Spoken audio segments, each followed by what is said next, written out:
Let's learn to play the new Star Wars Unlimited trading card game.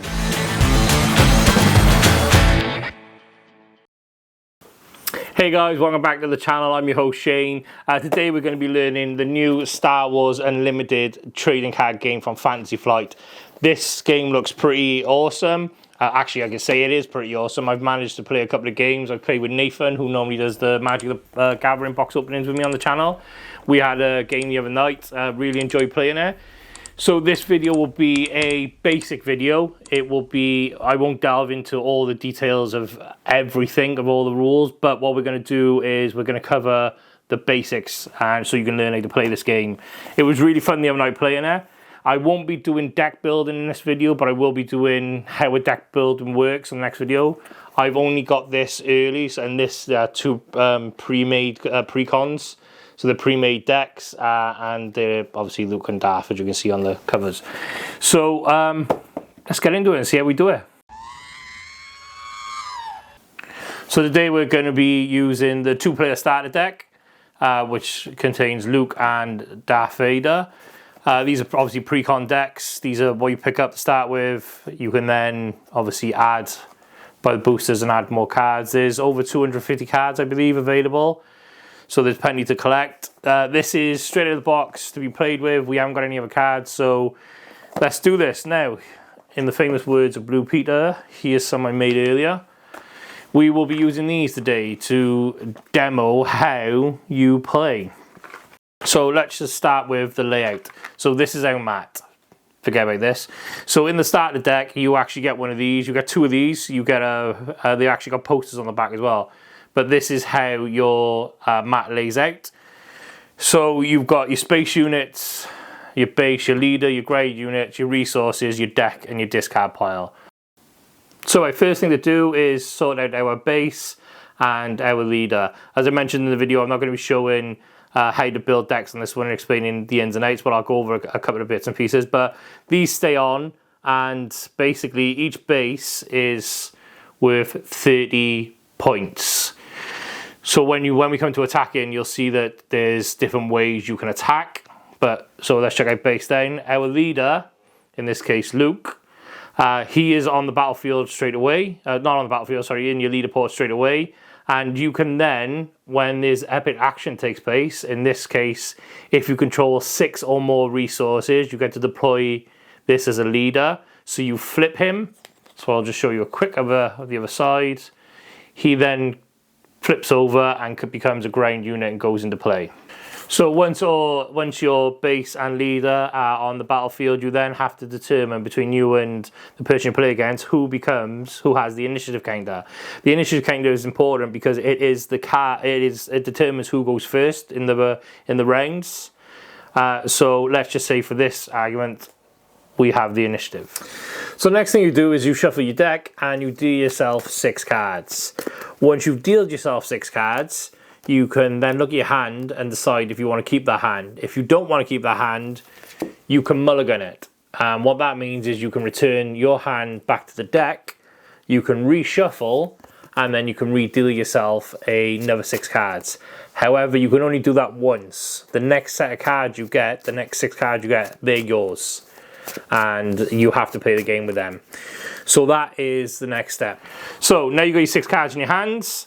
You then have to use 2 of these cards of your choice to become resources. So you want to either get rid of something big, or maybe something you've got a load of.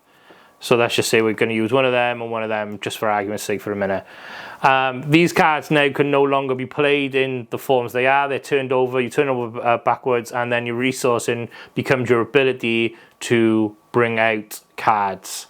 That is how your resources work. So that's the setup of the game done. But let's go through this before we move on. So let's go over the play mat and just understand a little bit more about how everything lays out. We've covered the base and the leader and how that works and the resources, but we haven't discussed yet why there's a space unit and a ground unit. So the thing with Star Wars Unlimited that makes it a really fun game is when you are trying to attack the base, which we'll talk about more in a minute, you can attack it from 2 areas, and them 2 areas are the space and ground, and Star Wars being Star Wars, fights happen all over on many different planets and in many different places. So it's really cool that you get spaceships, so you can have aerial threats, and you get ground units that can fight on the ground. Now, the thing that's important about this is ground can only fight ground, and space can only fight space. So when you go into battle, you can only attack that area. So a space can't fly into ground and vice versa. Really fun way of doing it. Really cool because you've got a way of splitting your defense and you've got a way of splitting your attacking. So that's how that plays. Adventure. Excitement. A Jedi craves not these things. So as well as having units that are on the ground and in space, there is 2 other cards. You get upgrade cards, like this one here, Luke Saber. This one attaches to a ground unit, in this case, and it would give Luke a +1, +3, +1, and it attaches to a non-vehicle unit, as it states there, and when played, if attached to Luke, it heals all damage from him and gives a shield token to him. Shield token we'll talk about it quickly now. A shield token is just one of these, and they basically act like a protection unit. So if that was on there and it was Luke, for example, this unit can take as much damage as possible. It'll be absorbed by the shield, and the shield will then disappear off play. And then the last style of card is an event card. So these cards play as a one and done. Sometimes they might be a little bit, there might be stuff that lays over, but unlike an upgrade, you just play this the once and it does what it says on the tin normally. So this one, in this case, would defeat a non-leader unit.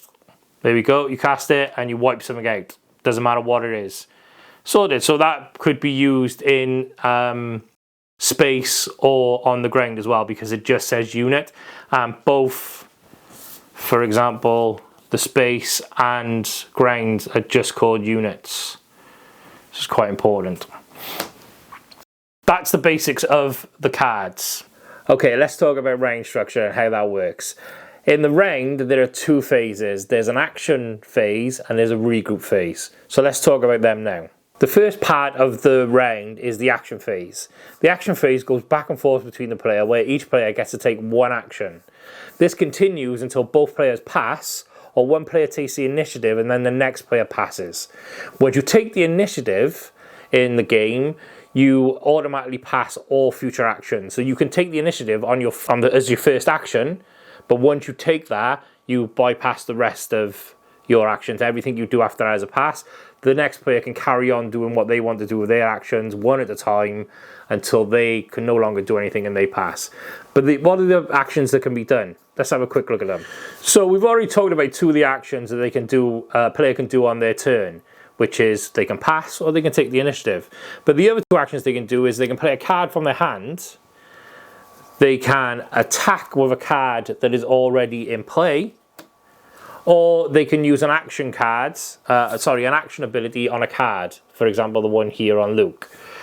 They all count as actions. So you can use as many actions as you'd like, but you take them in turns. So once you've gone once, your opponent goes then back and forth until a pass, or the incentive is taken.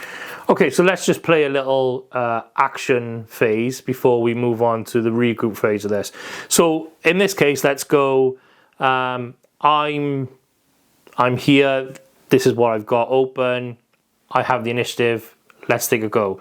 So the first thing I'm going to do on my turn, for example, and now there's no order you can do this. You can attack anytime you want to attack. You can cast whenever you want to cast. You can do any one of the actions I previously just read out. You can do them at any point. There's no structure in that. They just have to be done in the action phase. So you don't want to pass. But let's just say for this one, I'm going to use 2 resources to cast Leia. She's going to come in exhausted, and that's my turn. The next player does his move, and we come back to mine. So I am then going to exhaust and attack, and I'm going to attack his base, which I'm going to hit for free, blah, blah, blah, so forth. The player can then respond. His turn. We come back to me, and then I say, okay, I'm going to attack for another 3 in the sky. That's my action. Back to the player, back over. Right, so I've got some resources left, so let's see what we've got. So in my hand, I'm going to play... I'll play Luke's saber, and I'm going to place it straight onto Leia. That's an action done. And then for it goes over to the next player. Player does his.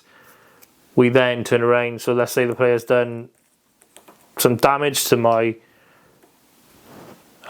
he's hit my base, and then on the next turn, I use my last 2 to put another vehicle in space. He comes back, he deals another 2 damage, but this time he just decides to shoot my lieutenant. There's damage been done. So we'll go over that in a minute, how damage works. So now it's my turn again, and I have no resources left. I have nothing left to do. I can't cast anything from my hand. Everything I've used everything on the board. So now I pass my turn. So now the next player has the choice. He can carry on attacking if they have something available. They can play something if they have the resources left. Or, as I would assume would happen if they didn't, and because I've passed first, is they would then take the initiative, which would then give them in the next round when we start, they would start first. Okay, so that's all done now. So let's look at how a regroup phase works. So the second part of the round is the regroup phase, and that is where you first draw 2 cards from your deck. You add these to your hands. Then you have the choice of taking 1 card from your hand and placing that into your resource pile. That obviously then becomes a resource. And then the last step on the regroup phase is you unexhaust everything, and then that is available to play on your next turn. So let's look at our leader and how that works. So we now have enough resources to use Luke's epic action. If you control 6 or more resources, deploy the leader. And as I showed you at the beginning, we take him out, we flip him over without throwing the sleeve away, pop him back in to protect him. And now Luke comes onto the battlefields. And he is, again, exhausted when he first comes onto the battlefield, but you can then use him in the next rounds. When he is there, he has certain abilities. On attack, for example, on this one, you may give another unit a shield token. So every time he attacks, he can give another unit a shield token, which is a great thing to have. So let's talk about damage and how to win the game. So you win the game by, as I previously mentioned, destroying a player's base. How you do this is you decide how you're going to attack. So you can attack from the ground. So ground can attack the base, or they can attack the opponent's ground units. And space can attack space, and they can attack the base, so on and so forth. But how is damage dealt? Well, if, for example, we use our lieutenant here, and he attacks the base of the enemy, he would then deal, let's remove that damage token, he would then deal 3 damage to that base. Because he's dealing it to the base, he takes no damage in return, because that's where he's chosen to deal it. However, let's say we're using Leia, and Leia is going to attack a player on the ground unit. So we've chosen this target. So how does it work? Well, it works in a very similar way. Leia, for example, has 2 plus the 3 for Luke's saber, so she can deal 5 damage, and she can take 3 damage before she dies and goes into a discard pile. Where we have 2 and 3 years. So if they fight, they automatically exchange. There's no stack like you get in some other games. It is a straight collision, and they both take the damage necessary. So for example, even though it was Leia that decided to fight, she will still take the 2 damage, and Grand Moff will shoot off into the discard pile. And that will be the end of his game unless there's a way of bringing him back. So that is how damage is dealt. Do or do not. There is no try. So let's look over the cards and see what everything on the card means, and understand how we use the cards during the game. So let's start here. we see, actually we'll start here. This is a unit card and it's a ground unit. Simple enough, that means it goes in the ground unit section. This is the cost of resources it'll take to play Leia into your ground unit area. These are your aspects. Now this is an important part of the game, but I will quickly touch on these now. Each card will have different aspects on them. Not as in different as in they're all different, but there's different styles. And your aspects are on everything. Your leaders and your base. And that's important because there is a penalty for playing cards that don't match your base or your leader aspects. But we'll talk about that more in the deck building video because there's a little bit to go into. This is the power. So when Leia fights, that's the power she deals. She deals 2. This is her hit points. That's how much damage she can take. She can take 2 damage. As damage sits on the card as well, so that's important. We'll cover that later. Any abilities here, when played, so as soon as this is played into the battlefields. So this part here is the traits, and these are important because traits don't have their own rules, but some card abilities will affect them with certain traits. So some events and some units and other bits and pieces will affect whether if they fit in, basically. So it is an important thing to keep an eye on when you're using certain cards. Okay, so going back to stuff in text boxes, we're going to look at Obi-Wan, for example, in this case. So action abilities, as I previously spoke about, there's a few different ones. For example, on this one, when defeated, we're going to come back to Obi-Wan now. When played, so when this card is played into the battlefield, that ability it triggers when played. On attack, so when that's in the battlefield and it's attacking, this action will then trigger. And then same then when played and on attack, there's a joint one there, so that means it triggers when played, and then also every time it attacks, it also triggers again. Going back to the traits, I found this one, other friendly rebels units get +1/+1. So if he's in play, every other rebel trait will get an additional +1/+1 on the battlefield, in the ground unit area. So that's important. And then we have keyword abilities. So for example, the keyword abilities are in red. And there's a couple of different ones. So you have Sentinel, you have Ambush, there is Sabotage, and I believe there's Raid, Restore as well. Overwhelmed and Grit. I don't have them cards to hand, but they all have different abilities. But I'll talk more about the abilities in the deck building video as well. No more training do you require. Already know you. That which you need. So that's how you play Star Wars Unlimited. It's a really fun game. I really enjoyed my time playing it. I hope this video has really helped you guys out. If you could give it a like, share and subscribe.